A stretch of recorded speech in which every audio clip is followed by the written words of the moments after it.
a gente volta trazendo mais giros aqui do mercado. Deixa eu só trazer nosso próximo convidado para a gente continuar a nossa conversa. Élcio Costa, economista, que está chegando aqui na nossa programação. Élcio, muito obrigada pela sua presença. Seja sempre muito bem-vindo à BMC News. Boa tarde para você. Boa tarde, Débora. Boa tarde ao pessoal que está acompanhando a BMC News nesse dia que está bastante tumultuado no mercado, né? Nem diga, né? Para quem tem aí perfil mais de risco, tem caixa, é uma boa oportunidade. Para quem não tem tanto estômago, realmente é um dia bem difícil, né, Écio? Eu queria começar falando um pouquinho sobre a questão das novas ações da Eletrobras. Na final, elas começam a ser negociadas na Bolsa, especificamente hoje, né, num dia aí bem de queda, logo após, né, a privatização aí da estatal de energia elétrica. O preço da ação tinha ficado ali em R$42 no início, né, dessa mega oferta, né, com um todo deve movimentar pouco mais de 33 bilhões de reais, caso realmente seja confirmada a venda do lote extra aí de papéis que deve acontecer nos próximos dias. Queria entender um pouquinho da sua visão em relação, né, a essa situação, como que você acredita, né, que devem ser as perspectivas para o futuro da companhia, já agora com um capital um pouquinho maior aí aberto na Bolsa? Bem, começar pelo investidor, né? O investidor, ele agora o preço está sendo negociado a 39, para um dia tão complexo como esse de hoje, ter uma queda só de 3% não é algo ruim, na realidade é algo interessante, positivo. A gente está falando também de investimentos que vão acontecer ao longo do tempo com essa capitalização, então o retorno ao investidor vai ser muito grande a médio e longo prazo, certo? E se você for comparar, por exemplo, com operações como essa, que aconteceram no passado com a Vale e a Petrobras, por exemplo, o retorno ao investidor foi muito grande, né? A Vale, no período de 2002 para cá, quando ela teve a sua privatização, ofereceu um retorno ao investidor de mais de 2.000%. O FGTS, por exemplo, que foi uma possibilidade, apesar de que não teve para quem queria, né, as ofertas, a demanda foi muito maior do que a oferta, 9 bilhões para 6 bilhões a partir do fundo. Nesse mesmo período, o FGTS rendeu 136%, né, é muito pouco, né, nem cobre a inflação.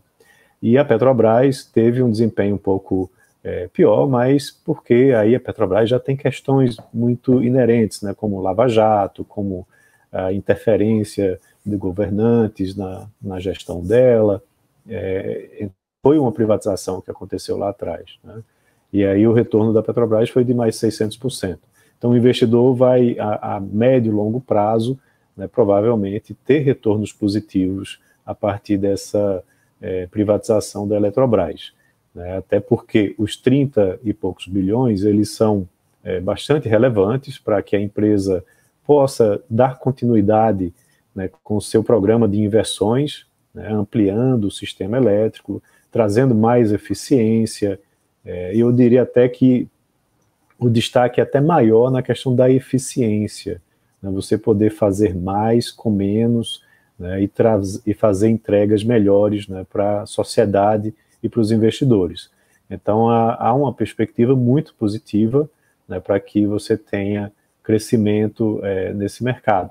Inclusive, nos dias de hoje, se nós tivéssemos repetidos crescimentos, né, acima de 4% da economia brasileira, como aconteceu no ano passado, se esse ano, por exemplo, isso se repetisse no ano seguinte, você iria ter problemas sérios de fornecimento de energia, porque eles são muito acanhados no setor, né, a infraestrutura que é necessária para atender a nossa população e atender, né, uma possível expansão econômica do país.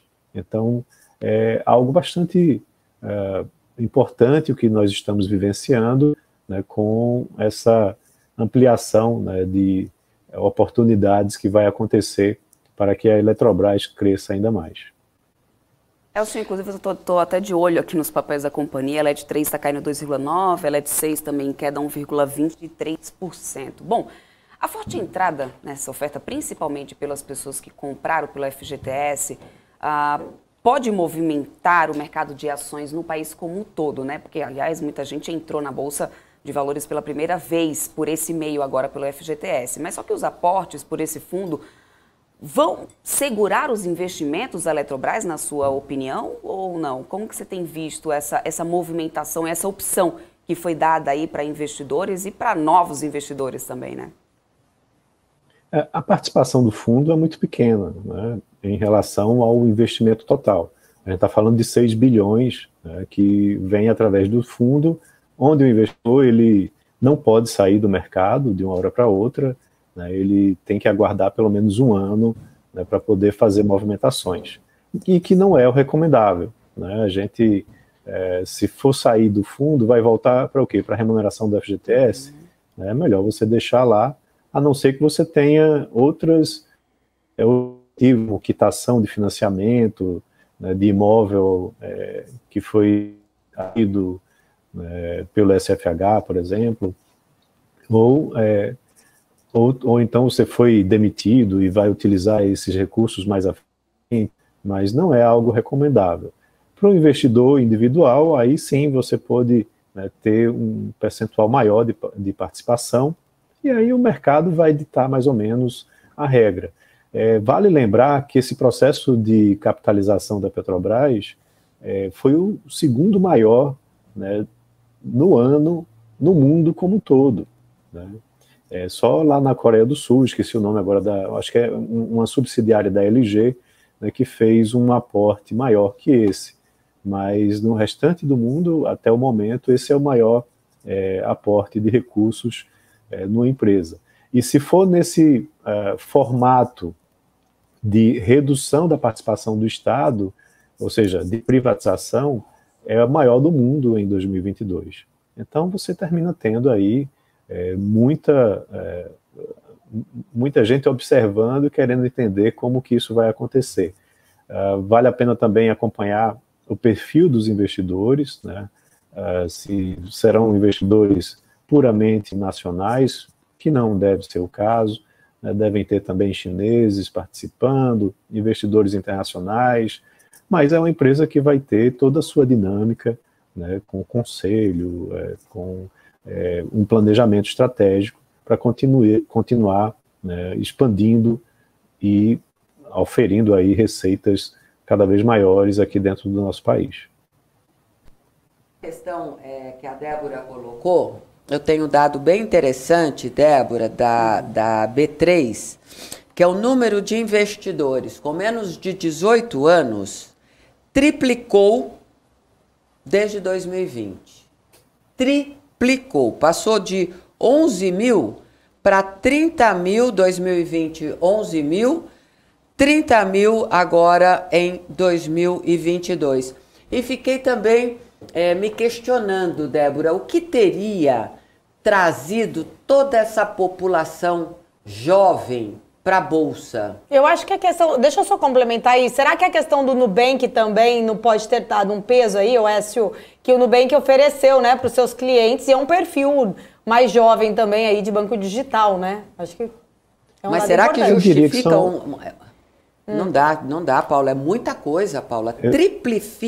Triplicar o número não é muita coisa? Talvez as cripto... Não sei, não sei. Não, eu diria que é a combinação de alguns fatores. Combinação, tá. Né? Eles já teriam saído, porque o prejuízo no Não, mas Nubank... eles não podem sacar também dentro de um ano os BDRs do Nubank. Eles têm que ficar. Não podem converter também, tem esse período. Tá. Interessante isso, né? Tem alguns pontos importantes. Primeiro, a gente viveu, ano de 2020 para cá, momentos de Selic muito baixo. A Selic foi para 2%. Não sei se vocês lembram, muitas pessoas dizendo a renda fixa morreu, né? Agora só renda variável. Verdade. Aí muitos investidores migraram para a renda variável nesse período. E o que é mais interessante, a taxa de juros está subindo de volta, a Selic está subindo de volta, e há levantamentos da própria B3 que apontam que os investidores permanecem lá. Talvez eles tenham diminuído o seu valor investido em renda variável, né? Eles reorganizaram, porque a Selic se tornou mais atrativa, mas eles continuaram lá. Essas ofertas, como do Nubank, como também da Eletrobras, ajudam a trazer mais investidores também. Vale lembrar que o do FGTS na realidade, parte de um fundo, né? Então ele não está ativamente com ações da Eletrobras, mas ainda assim está no mercado de renda variável. Tem também a facilitação que aconteceu também nesse período mais recente do acesso a corretoras, a aplicativos, para negociação online, né? Isso é cada vez mais algo fácil do nosso dia a dia, onde as pessoas entendem, né, cada vez mais, e principalmente, né, como a Salete mencionou, os mais jovens. Né? Os mais jovens, eles já nascem com um celular na mão. Né? Então, isso já facilita cada vez mais, né, o acesso e a utilização. E aí você vê a mídia explorando muito, né? Olha, riqueza do dia para a noite, seja um day trader. E isso faz com que muitos jovens, né, peguem algum recurso pequeno, em geral eles não têm grandes montantes investidos, mas já fazem parte de um processo de educação financeira, né, porque ganham, perdem, tomam decisões, tentam montar estratégias, algo que a gente não via, né, lá no passado, era algo muito difícil de se acompanhar. Eu tenho até uma historinha interessante. Eu fiz meu mestrado, PhD, pós-doutorado, na Universidade da Geórgia, lá nos Estados Unidos, e eu vivenciei, né, a bolha da Nasdaq, né, que aconteceu durante esse período que eu estava lá. E na universidade, você não tinha ainda as corretoras em aplicativos, né, mas tinha uma facilidade muito grande para fazer trade online. Eu estou falando aí de 98, 99, quando a Nasdaq a cada 2 meses dobrava. Era uma coisa assim, o índice dobrava a cada 2 meses. Tudo que você comprava subia. E aí, no final de 98, veio o estouro da bolha, né, e muita gente perdeu dinheiro com isso, mas os jovens, eles estavam fazendo trade direto lá, né, eu estou falando aí de 20 anos atrás, mais ou menos. Isso é mais ou menos o que a gente está vivenciando agora aqui, né, com os aplicativos, né, o brasileiro tem cada vez mais acesso aos aplicativos e as corretoras estão chegando até os investidores, facilitando isso pelo modo dos aplicativos. Os processos de privatização, de alguma forma, e o próprio Covid, que manteve muita gente em casa, né, acabou estimulando essa busca, e isso, sem dúvida nenhuma, é um passo significativo na educação financeira que este país precisa. Eu até torci para que houvesse uma campanha mais forte na privatização da Eletrobras, exatamente para que nós tivéssemos a Bolsa enquanto um instrumento de captação de recurso, que o brasileiro entendesse a Bolsa com algo mais de fundamento, não é? E fiquei frustrada porque a campanha de compra da Eletrobras não veio naquilo que eu tinha projetado ou estimado, exatamente tendo como fundamento a educação financeira.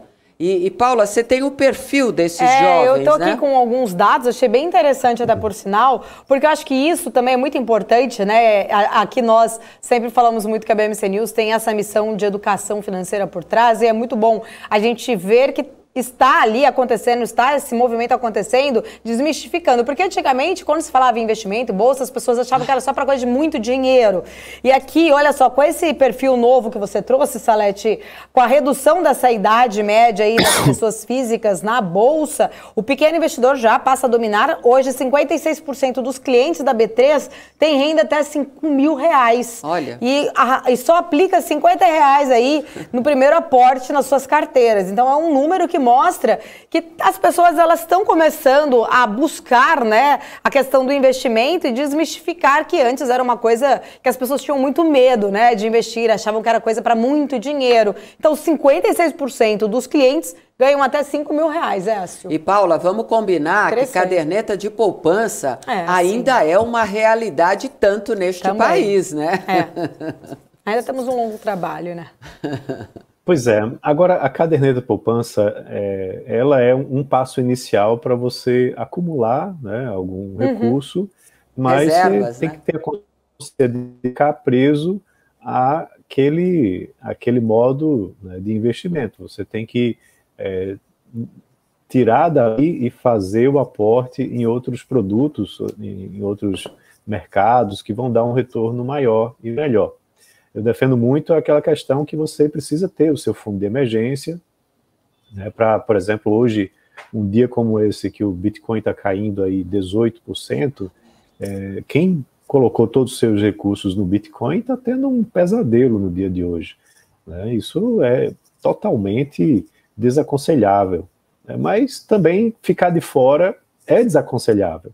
A questão é o quanto você está participando em cada mercado, né? Então, seu fundo de emergência, lá 6 meses do seu salário, 12 meses do seu salário, você tem que estar num investimento realmente bastante tradicional, né, sem riscos, né, pagando aí, pagando DI, né, 100% DI, mais alguma coisa, com resgate automático, e a partir daí você começa a fazer planejamento de médio e longo prazo, onde as ações são parte fundamental, né, para que você tenha realmente um ganho adicional, não fique somente naquele acúmulo linear, né, você possa ter um ganho exponencial, com ações que geram dividendos, por exemplo, e ter uma parcela pequena também, né, em ativos de risco mais elevado, como as criptomoedas.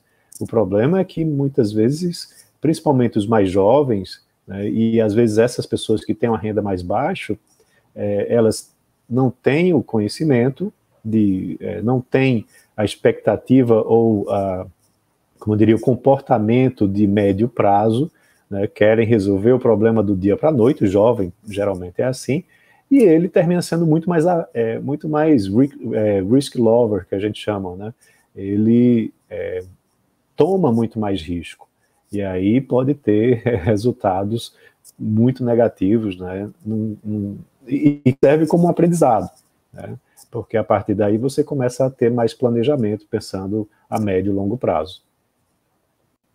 A gente fala muito aqui, né, Sil, a questão é o seguinte, né, esses dados que a Celeste pontuou aí, muito bons, na verdade, a gente está vendo mais pessoas buscando, né, se preocupar em relação a investir, a ter uma reserva, mas é muito importante também, a gente sempre fala muito, desse autoconhecimento e saber reagir a essas situações adversas, né, igual a gente estava falando agora há pouco com o Celso, né, ele estava falando de uma história que ele já tinha contado aqui, quando ele conheceu uma pessoa que era Uber, ele tinha pegado todo o FGTS dele comprado em criptoativos. Então, assim, aí ele foi tentar convencer que não era uma boa, que tinha que ter a diversificação. A questão da educação não é simplesmente, eu vou começar a investir, mas saber exatamente, né, a ter ali um percentual da diversificação, tá posicionado tanto em renda fixa ou variável, e também saber ter estômago, né, numa situação de um dia como o de hoje, e não se desesperar e sair realizando,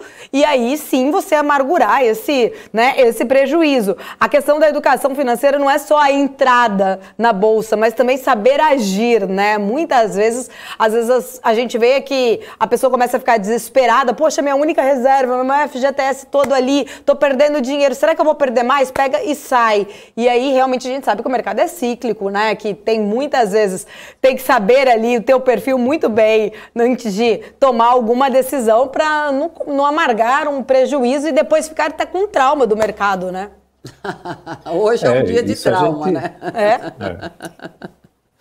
A gente vivenciou muito isso lá em março de 2020. A Bolsa Brasileira despencou. Eu me lembro muito bem, pessoas, né, investidores, perguntando, o que é que eu faço? E a minha pergunta era, você tem caixa?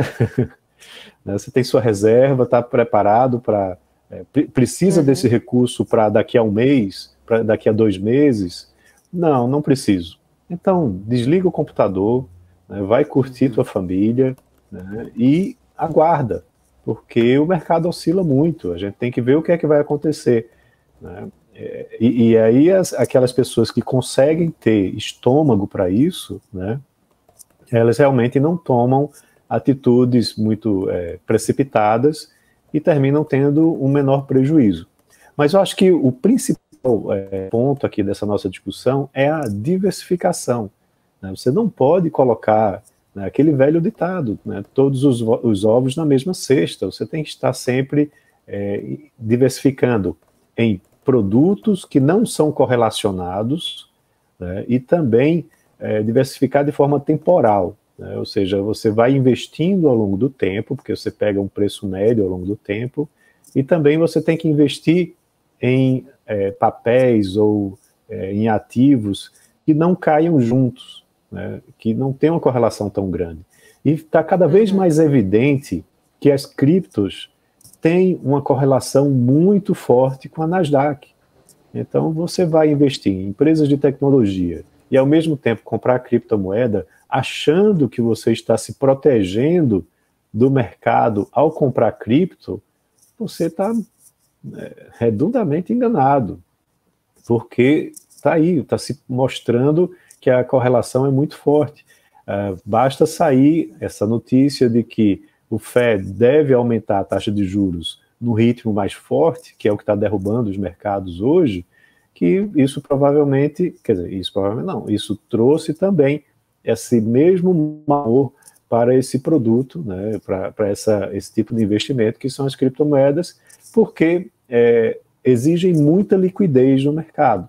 Então, aumentando os juros, você diminui a liquidez, né, você retirando estímulos monetários diminui a liquidez, e aí as criptomoedas terminam sofrendo. Veja o que aconteceu com as NFTs, vai no mesmo caminho, né? Enquanto não tem mais liquidez no mercado, esses ativos que são inovadores, não estou menosprezando eles, tá? Mas eles não podem ser o seu principal foco em termos de investimentos. Você tem que diversificar para momentos difíceis como esse. Eu também vim para cá com uma expectativa na questão da privatização do Porto de Santos. Você acredita que nós tenhamos essa privatização este ano? E de que forma isso pode ajudar o mercado? E, claro, o Porto de Santos, todo mundo sabe o tanto de investimento que exige neste momento. Na tua análise, acerto?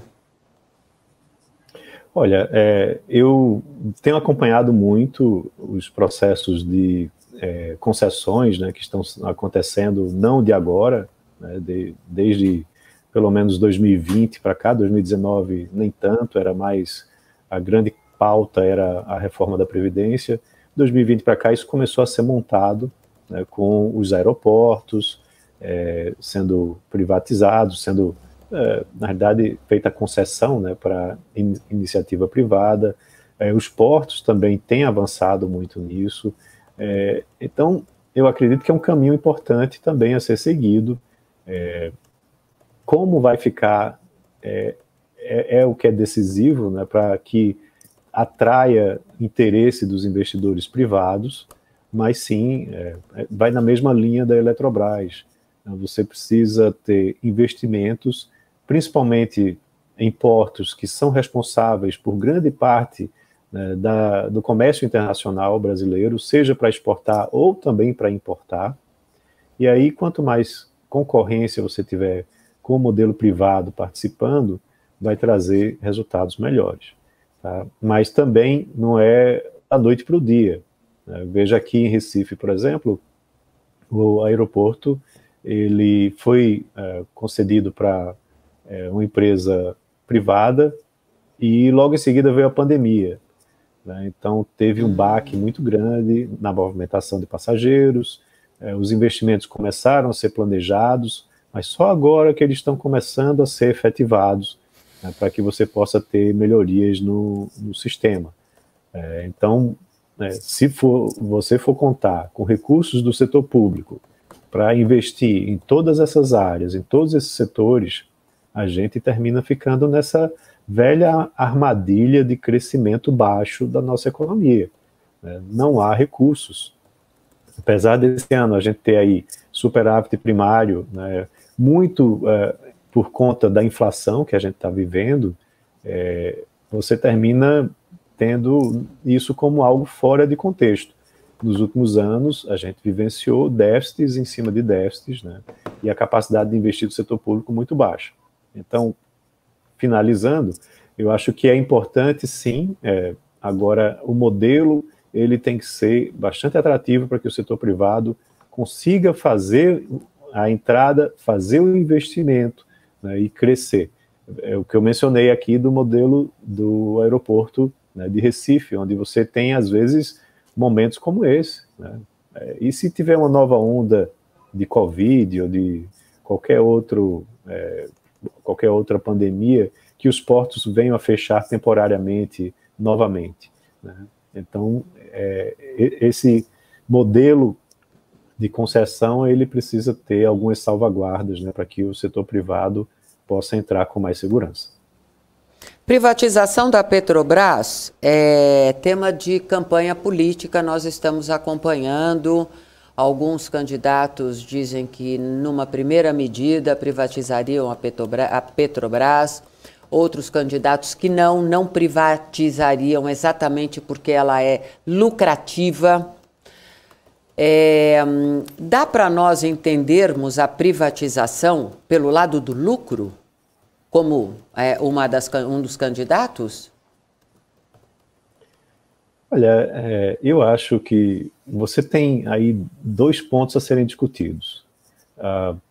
Privatizar, mas também aumentar a competitividade do setor, né? Porque se você não aumenta a competitividade do setor, você vai ter o setor privado atuando como praticamente um monopolista, como hoje você tem com a Petrobras, e com poucos incentivos para que concorrentes entrem aqui no país. A Petrobras, nos últimos anos, por si só, vem fazendo todo um trabalho, né, de desmobilização de ativos que não são do foco da empresa, né? A BR Distribuidora e diversos outros setores, refinarias, vem tentando vender as refinarias. Em alguns obteve sucesso, em outros não. Isso já é muito importante, porque aí você traz outros players no mercado e fazerem com que o mercado funcione de forma mais eficiente, porque a concorrência termina trazendo mais eficiência, né? Então, esse é um modelo que eu acho que precisa ser muito bem pensado. Sim, né, diminuir a participação do governo na Petrobras, no mesmo molde, moldes parecidos com o que foi feito com a Eletrobras. Pode não sair totalmente, mas sair daquele papel de quem toma a decisão, né, pela empresa, de possíveis riscos de interferência, o que termina derrubando muito o valor da empresa, tá? E um valor baixo termina fazendo com que você tenha menos investimentos, porque você não consegue captar recursos, já que o risco é mais elevado.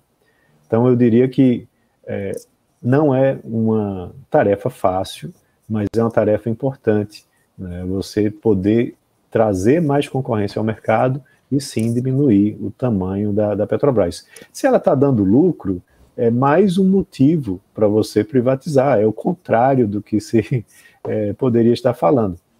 Se ela está dando prejuízo, talvez o modelo de negócio esteja obsoleto, né? Talvez você tenha aí concorrentes privados que são muito mais eficientes, que é algo que a gente fala muito dos Correios, né, por exemplo. Mas se ela está dando lucro, é interessante porque você consegue diminuir o tamanho do Estado, não precisa retirar por completo a participação do Estado, um sócio também, mas não tendo esse poder de decisão, né, principalmente para influenciar em políticas de preço e algo do tipo.